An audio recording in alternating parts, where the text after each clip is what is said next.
Hello everyone, today we will be discussing about the two mutually perpendicular direct stresses. So for example, when we have taken any material and at a particular point there is a stress acting, so we can assume that it is acting on any rectangular block, okay, or cubical block, you can assume that, which is having a unit depth.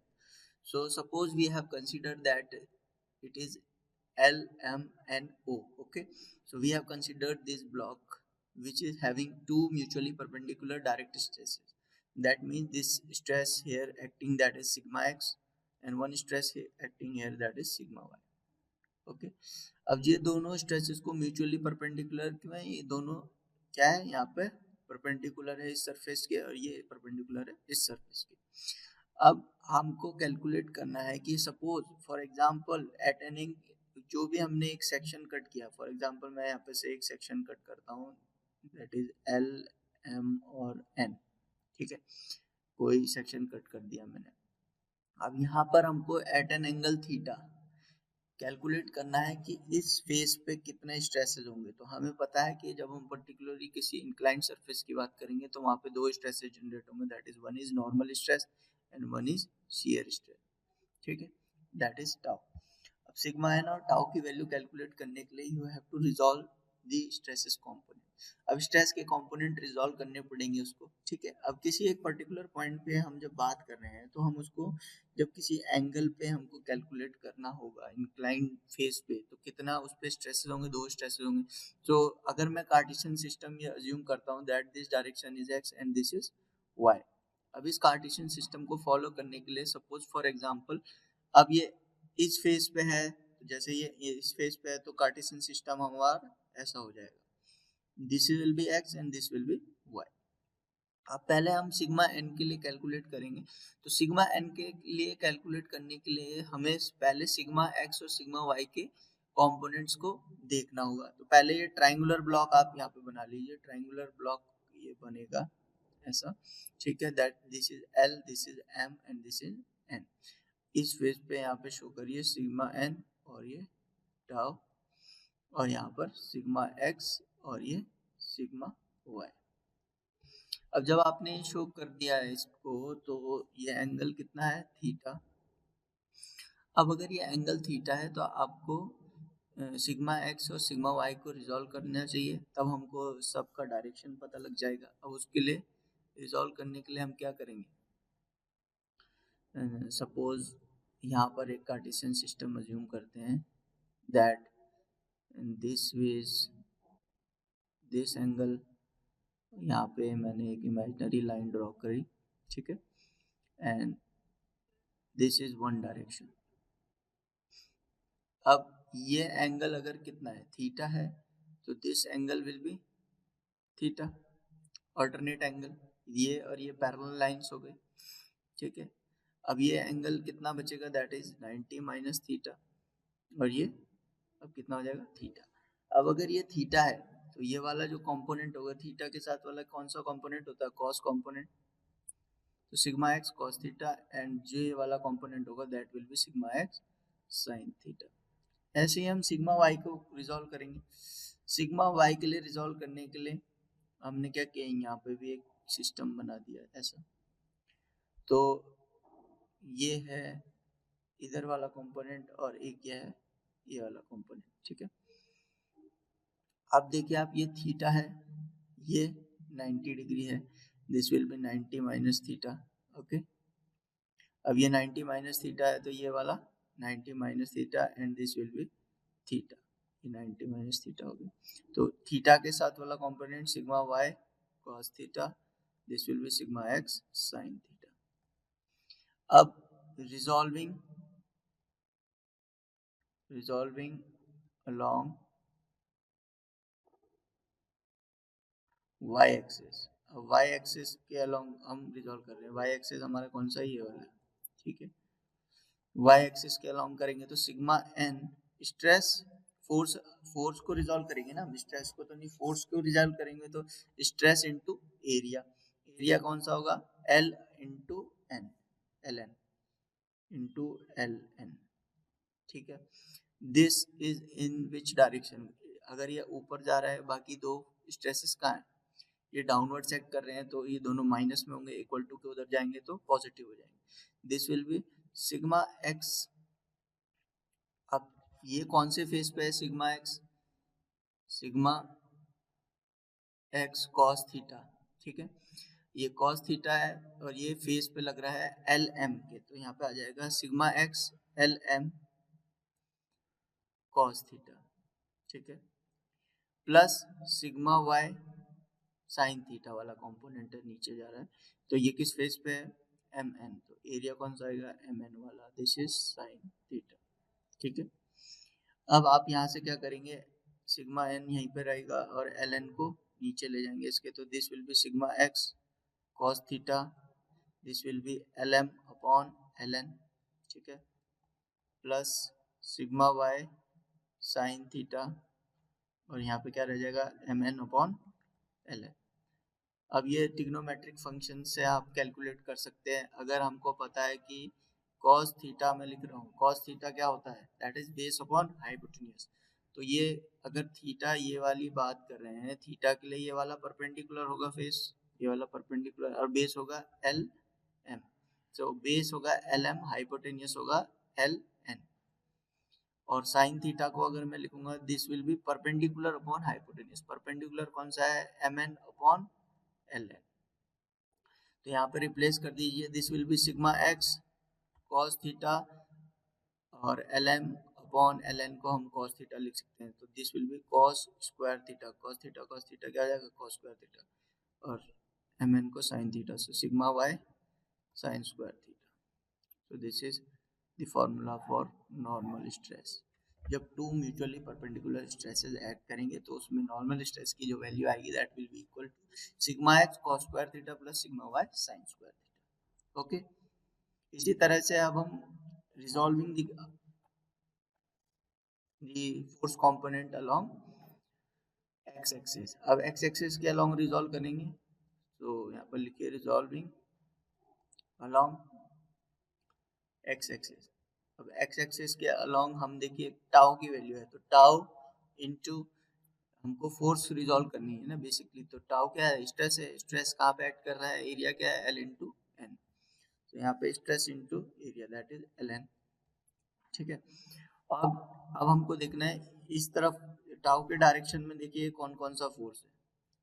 Tau तो इस तरफ जा रहा है और sigma Y cos theta भी इधर है, but sigma x sine theta जो है वो ऑपोजिट डायरेक्शन में, ठीक है। तो दैट मीन्स अब हमने इसको पॉजिटिव इधर रखा है, तो this will be plus sigma Y cos theta, किस फेस पे है?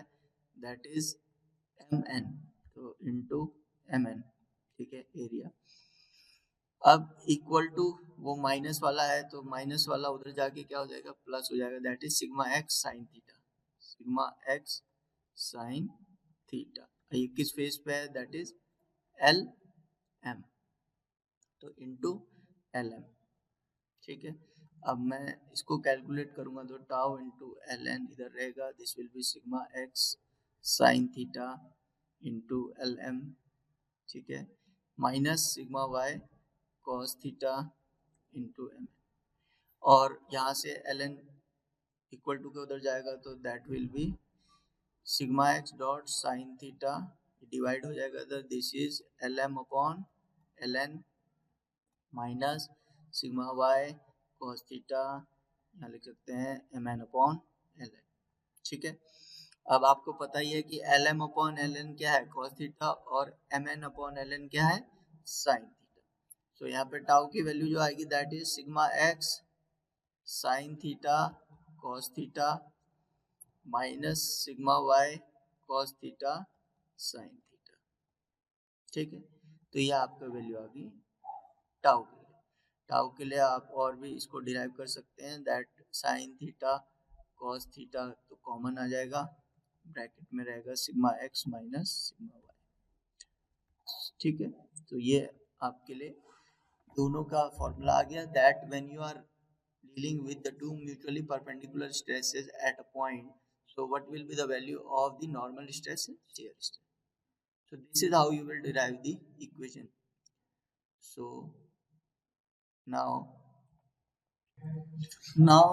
जो आपने ये फॉर्मूले अभी बनाए हैं इनको हम और सिंपल फॉर्म में बना सकते हैं, that is sigma N is equal to sigma X into cos square theta, okay, cos square theta plus sigma Y into sine square theta. अब इसको और सिंपल फॉर्म में बनाने के लिए हम क्या करते हैं, इसको इधर हम 2 से मल्टीप्लाई और 2 से डिवाइड कर देते हैं, ठीक है, that is cos square theta plus sigma Y upon 2 into 2 sine square theta, okay. अब जब हमने इसको 2 की फॉर्म में रख दिया है तो अब मैं क्या करता हूँ, यहाँ पे देखिए सिग्मा एक्स अपॉन 2, अब जो ये 2 cos स्क्वायर थीटा है तो इसको मैं यूँ लिख सकता हूँ cos square theta plus cos square theta plus sigma Y upon 2, इसको हम मैं लिख सकता हूँ यहाँ पर sine square theta plus sine square theta, ठीक है। अब आपको आइडेंटिटी पता है कि that is cos square theta plus sine square theta is equal to 1। अगर आपको ये आइडेंटिटी पता है तो अब हम यहाँ से क्या करेंगे, एक cos स्क्वायर थीटा की वैल्यू यहाँ पे रख देते हैं, तो वो क्या बन जाएगा 1 minus sign square theta plus cos square theta, ठीक है, प्लस सिग्मा वाई अपॉन 2, यहाँ पे साइन स्क्वायर थीटा की वैल्यू रखेंगे 1 minus cos square theta plus sine square theta, ठीक है। अब देखिए ये हमारी वैल्यूज हमने कहाँ से लिखी है, आइडेंटिटी से। अगर आपको ट्रिग्नोमेट्रिक इक्वेशंस आती हैं तो ये आपके लिए समझना बहुत ही आसान हो जाएगा, ठीक है, कि ये कहाँ से डिराइव हुआ है। So this is 1 minus sign square theta here.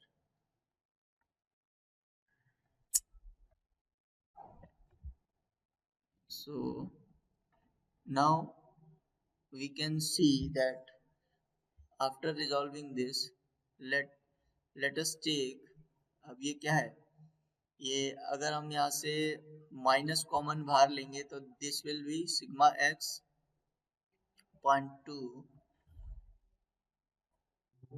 So now let us multiply this, when we will multiply sigma x by 2 into 1, this will give you this value। अब यहाँ पे अगर हम ब्रैकेट लगाएंगे तो ब्रैकेट के अंदर क्या आएगी value, this is cos square theta minus sign square theta upon 2, ये बचेगा, ठीक है, प्लस ये इधर मल्टीप्लाई होगा तो ये क्या हो जाएगा सिग्मा वाई अपॉन 2, ब्रैकेट के अंदर बचेगा sign square theta minus cos square theta. अगर हम माइनस कॉमन ले लेंगे यहाँ पे तो माइनस बाहर आ जाएगा, दिस विल बी, अंदर क्या हो जाएगा cos square theta minus sign square theta upon 2। अब आपको पता है कि ये जो वैल्यू है this is something good, okay, sigma x upon 2, और ये cos square theta minus sign square theta, ये किसका फॉर्मूला होता है, दिस इज cos 2 थीटा का फॉर्मूला, तो cos 2 थीटा का फॉर्मूला आ जाएगा। सो जो यहाँ पे वैल्यू आएगी हमारी, ये हमारा ब्रैकेट के बाहर आएगा, this is sigma X plus sigma Y upon 2, because हमने इसको यहाँ पे क्या हुआ, ये 1 से मल्टीप्लाई करेंगे, तो ये वाली जो टर्म है पहले 1 से मल्टीप्लाई होगी, then with the remaining this value sine square theta and cos square theta से भी मल्टीप्लाई होगी, तो दिस प्लस दिस टर्म। अब ये आ गया हमारा sigma X plus sigma Y upon 2, ठीक है, ये सिग्मा वाई इधर वाले टर्म से आएगा, ठीक है, तो यहाँ पे ये वैल्यू आ गई plus sigma X minus sigma Y upon 2 into cos 2 theta. तो अगर आपको सिग्मा एन के लिए और इजी फॉर्मूला चाहिए तो ये ऐसे डिराइव हो जाएगा, ठीक है। अब हम बात करेंगे टाउ की, तो टाउ की जो हमारी वैल्यू आई थी that is sigma X minus sigma Y into sine theta cos theta. तो यहाँ पे मैं क्या करूँगा 2 से मल्टीप्लाई और 2 से डिवाइड, तो sigma X minus sigma Y upon 2 और 2 sine theta cos theta formula है साइन 2 थीटा का, ठीक है। अगर इसकी टाउ की मैक्सिमम वैल्यू आपको चाहिए तो वो मैक्सिमम कब होगी, जब ये वैल्यू आपकी 1 होगी, तो साइन 2 थीटा की वैल्यू जब 1 कब होगी, that means 2 theta at pi by 2, so that means theta is equal to 45 degree. तो जब 45 डिग्री पे होगा तो टाउ मैक्सिमम उस पॉइंट पे आएगा। तो इस तरह से आप टू म्यूचुअली परपेंडिकुलर स्ट्रेसेस के लिए जब आपको इंक्लाइन प्लेन पे नॉर्मल स्ट्रेस और शेयर स्ट्रेस कैलकुलेट करना है तो इसके लिए आपके इजी फॉर्मूले भी हैं, और उसके लिए आपको कॉम्प्लिकेटेड, अगर आपको ये वाला फॉर्मूला यूज करना है कि आपको थीटा भी मालूम है स्ट्रेस भी मालूम है, तो आप ये वाला फॉर्मूला भी अप्लाई कर सकते हो, और जो आपने अभी डिराइव किया उसे भी अप्लाई कर सकते हो। So that's it for today, so thank you very much.